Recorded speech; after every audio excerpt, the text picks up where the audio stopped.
At the beginning of today's cabinet session, Prime Minister Andrej Plenković commented on the GDP figures for the first quarter of this year. He said it confirmed the continued and sustainable growth of the Croatian economy, especially if seasonal adjustments were taken into account.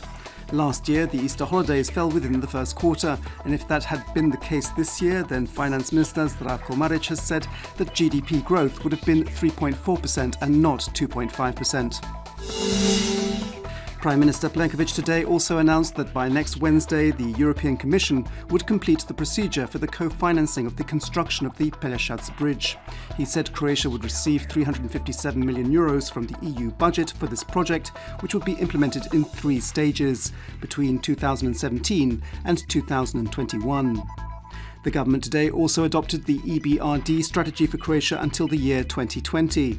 The European Bank for Reconstruction and Development is planning to invest between €200 and €300 million, mostly in Croatian private sector projects. A meeting of the Temporary Council of Agricole Creditors is being held today, at which new financial injections for the food concern and promissory notes will be discussed.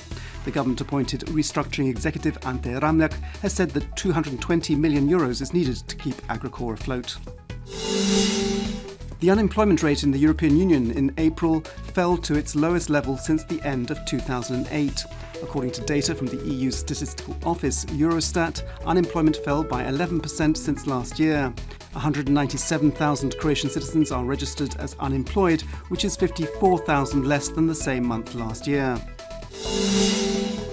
Waiting for a streetcar named Curricular Reform is the name of the protest which will be held in 6 Croatian towns this evening.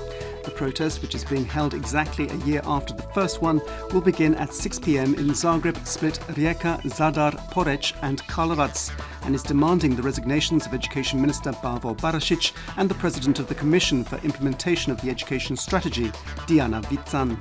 The organisers are also demanding that the selection procedure for the members of the expert working group that will lead the curricular reforms be repeated.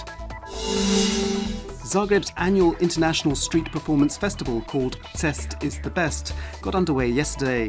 Until Sunday, the streets of the Croatian capital will be filled with clowns, musicians, artists and other street performers. Sport, and in football, Rijeka defeated Dinamo by a score of 3-1 last night to win the Croatian Football Cup and secure a double crown for the year, after winning the league championship as well. In women's volleyball, Croatia has begun a qualifying tournament for next year's World Championships with a 3-straight-set victory over Georgia. This evening they face Greece at 8 p.m. The winner of the tournament will directly qualify for the World Championships, while the runner-up will be entered into additional playoffs. And in basketball, the decisive match in the final of the Croatian Basketball Championships will be held this evening in Zagreb.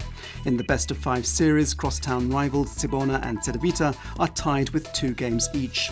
The match tips off at 8 p.m.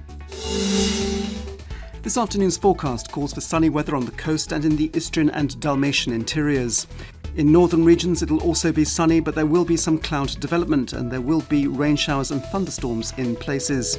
There won't be much in the way of wind today, with only some light breezes. Daily temperatures continue to be above average for this time of year, with highs of between 25 and 30 degrees Celsius expected this afternoon. It will continue to be very warm over the next few days. It'll even be hot in places this weekend, and the weather should generally become more stable. On the coast it'll be mainly sunny, with a small chance of the odd rain shower and thunderstorm, mainly along the southern coast. Winds will be light to moderate, with a maestral wind along most of the coast during the afternoons. Towards the end of Sunday there is the chance of a southeasterly Yugo wind in places.